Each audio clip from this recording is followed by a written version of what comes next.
대한민국은 국회의원과 공무원이 독일보다 4배 많습니다.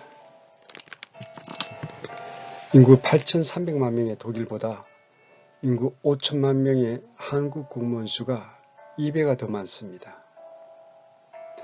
하는 일도 별로 없는 국회의원들의 급여 활동 비용이 세계에서 가장 많이 소모되는 나라가 한국입니다.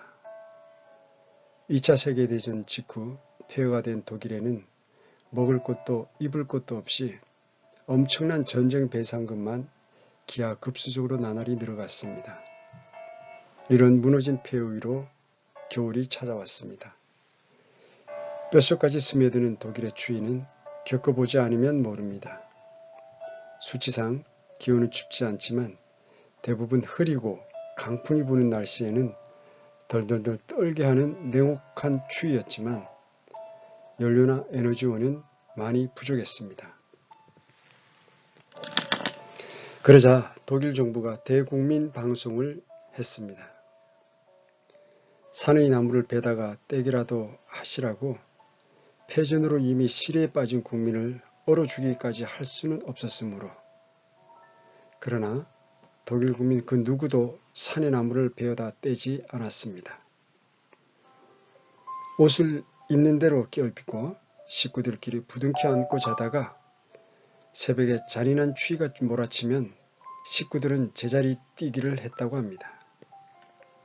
나무를 베다가 떼는 건 한순간이지만 산의 나무는 30년 이상 갖고야 숲이 된다는 사실을 아는 국민은 그 누구도 나무를 하러 산에 들어가지 않았습니다. 그렇게 하여 검은 숲은 세계에서 으뜸 가는 살림이 되었고, 독일은 어마어마한 전쟁 배상금을 갚고 라인강의 기적을 이뤄냈고 오늘날 세계 최대의 채권국이 되었습니다.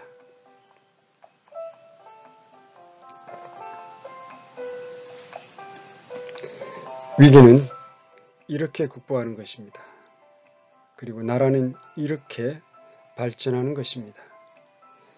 정부가 아무리 말해도 국민이 노라고 할 수 있는 집단지성이 살아있는 나라만이 나라다운 나라, 반듯한 나라, 지속 가능한 나라가 될 수 있습니다.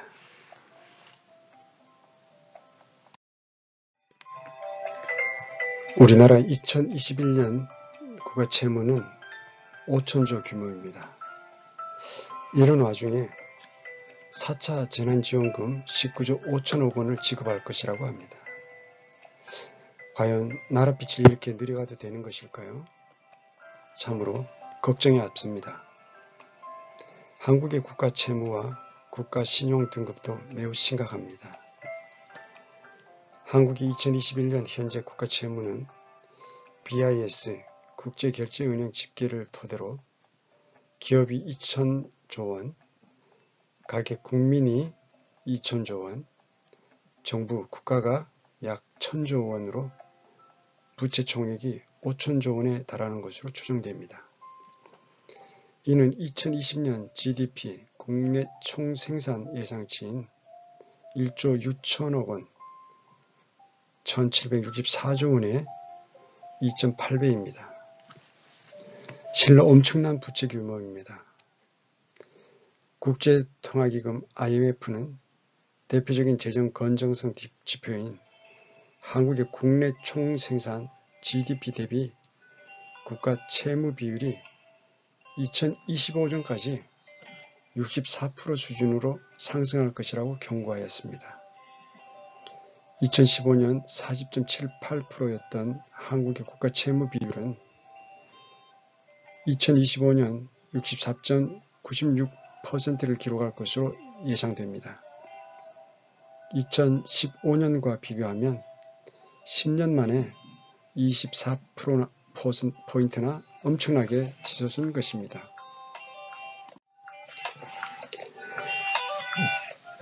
문재인 정부 3년간 늘린 공무원 수는 20년간 정원 학대보다 많다고 2020년 3월 25일자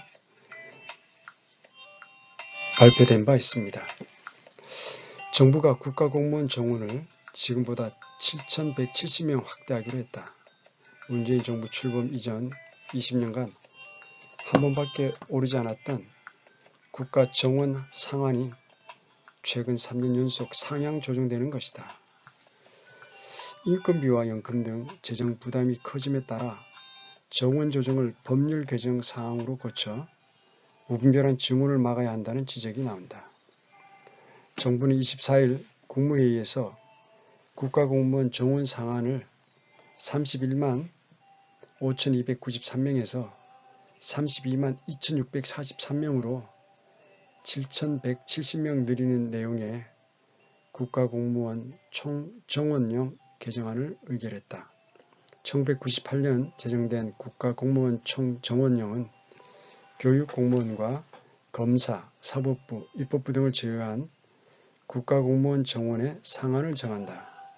상한은 실제 근무하는 현원보다 수만 명 높게 책정돼 있어서 그동안은 조정할 필요가 거의 없었다. 이번 정부 전까지는 2013년에 2만 명 더 올린 게 다였다.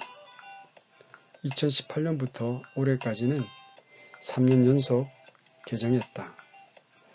임기 내 공무원을 17만 명, 국가직 10만 명, 지방직 7만 명 증원하겠다는 정책 때문이다. 이 기간 늘어난 정원은 28,481명으로 지난 20년간 증가폭보다 8,000명 이상이 2020년 3월 25일자로 발표된 내용이었습니다.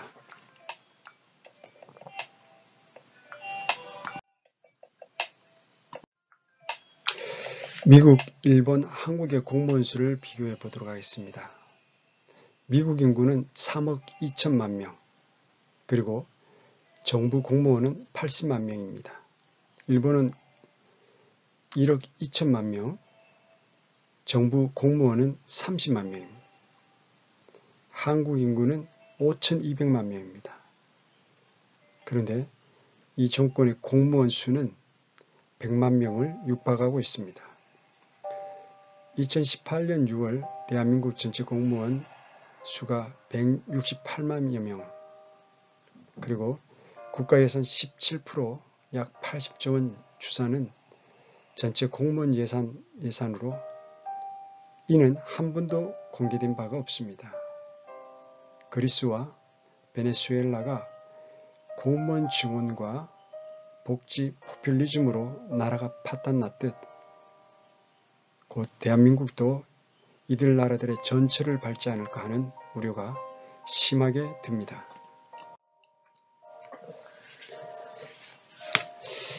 (2015년 10월 7일) 발표되었던 유엔의 뉴월드 17개 계획 세계정부 계획서가 발표된 바 있었습니다. 이때 유엔이 2030년까지 15년 동안 추진할 17개의 야심찬 계획들을 발표하였는데, 그때 전 세계적인 유명 인사들이 The Global Goals 또는 The 2030 어젠다라고 불리는 이 유엔의 계획을 홍보하는 영상을 발표하였습니다. 유엔은 이 새로운 목표들을 인류를 위한 새로운 보편적 어젠다라고 명명하였습니다. 사실상 전 세계의 모든 나라들이 자발적으로 사인한 이 새로운 어젠다는 우리들이 이것을 좋아하든 좋아하지 아니하든 참여하도록 요청받게 될 것이라고 얘기했습니다.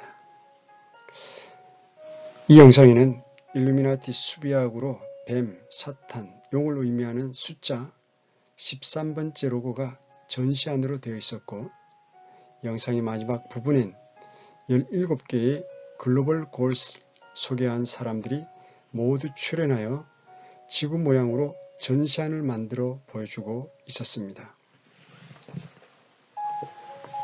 이는 유엔이 추진하고 있는 글로벌 골스의 참된 목표가 무엇인지를 상징적으로 보여주고 있는 것입니다.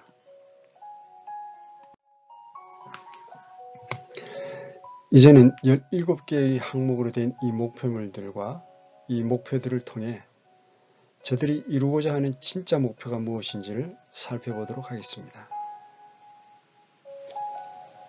어젠더 17개 항목의 목표들 중 10번째 목표에 공무원에 대한 사항을 언급한 바 있습니다. 국가들 간 그리고 국가 안에서의 불평등을 줄인다.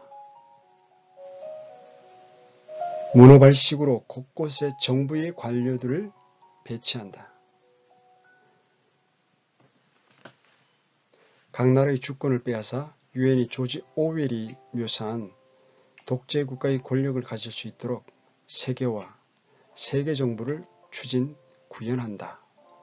이렇게 엘리트들은 하나의 정부와 하나의 경제 시스템과 하나의 종교 체제를 가진 뉴 월드 오더, 세상을 원하고 있습니다. 하지만 이들은 그것을 무력을 통해서가 아니라 모든 사람들이 이러한 새로운 시스템에 자발적으로 동조하는 과정을 통해 저들의 뜻을 이루기를 원하고 있습니다.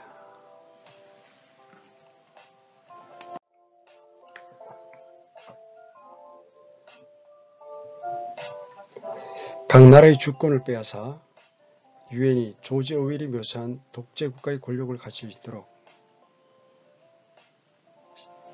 세계화를 추진하기 위해서 지금 이 순간에도 발빠르게 움직이고 있는 것입니다. 하지만 이들이 어떤 보이는 무력을 동원해서가 아니라 모든 사람들이 방송이나 여러 매체들을 통해서 세뇌를 통해 새롭게 세계에 적용되는 새로운 시스템에 각국의 국민들 스스로가 자발적으로 동조하는 과정을 통해 일루미나티의 어젠더들을 이루기를 저들은 원하고 있는 것입니다. 그 예가 바로 저들의 어젠더를 실현할 수 있도록 정부 관료들을 문어발식으로 배치하고 있는 것임을 인식해야만 합니다. 대한민국의 공무원 수의 증가 원인도 이와 무관하지 않음을 직시해야만 합니다. 그리고 앞에서 밝혔듯이 그리스와 베네수엘라가 공무원 증원과 복지 포퓰리즘으로 나라가 파탄났음을 우리가 한시도 잊어서는 안 됩니다. 대한민국도 이들 나라, 저들의 비극적인 전철을 밟지 않을까 하는 우려가 심하게 들고 있습니다. 공무원의 수를 적정 인원으로 줄여 낭비 요인을 제거하고 국가재정을 부도내지 않도록 해서 더 이상 국가 채무가 확대되지 않도록 국회와 국민들이 철저히 감시해야만 하겠습니다. 우리가 여기서 무관심하고 이러한 공무원 수를 비롯한 국가에서 재정을 오버하는 그러한 일들을 우리가 자세히 감시하고 또 국회의원들이 이 부분에 대해서 심사숙고하고 또 우리 국민들의 그러한 어려움을 가중시키는 일, 그리고 국가 채무가 더 이상 확대되지 않도록 우리가 더욱더 세심하게 철저하게 온 국민들이 관찰하고 또 미비한 점을 개선할 수 있도록 그런 개선책을 요청해야 할 것으로 생각합니다.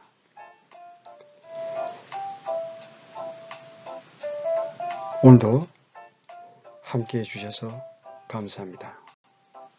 평안하십시오.